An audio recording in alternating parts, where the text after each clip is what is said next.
ফরিদপুরের ভাঙা জংশন এলাকায় খুলনাগামী জাহানাবাদ এক্সপ্রেস ট্রেন লাইনচ্যুত হওয়ার ১২ ঘন্টা পরও উদ্ধার করা সম্ভব হয়নি। এতে ঢাকা খুলনা, ঢাকা বেনাপোল ও ঢাকা রাজবাড়ী রুটে ট্রেন চলাচল বন্ধ রয়েছে।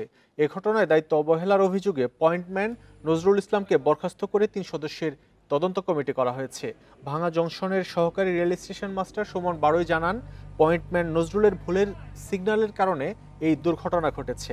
তবে দুর্ঘটনায় যাত্রীরা দুর্ভোগে পড়লেও কোনো হতাহতের ঘটনা ঘটেনি। এদিকে লাইনচ্যুত কোচ দুটি উদ্ধারে ঈশ্বরদী ও খুলনা থেকে দুটি রিলিফ ট্রেন সহ শতাধিক কর্মকর্তা-কর্মচারীরা উদ্ধার কাজ চালাচ্ছে।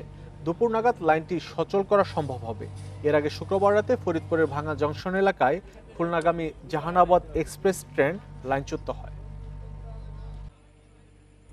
আমরা এই তো পৌঁছেছি ৫:৫০-এর দিকে। যদি প্লেসমেন্ট দেওয়া যায় রিলিফ ট্রেন, তাইলে আনুমানিক ১/২ ঘন্টার মধ্যে আমাদের উদ্ধার কার্যক্রম শেষ হবে ইনশাল্লাহ।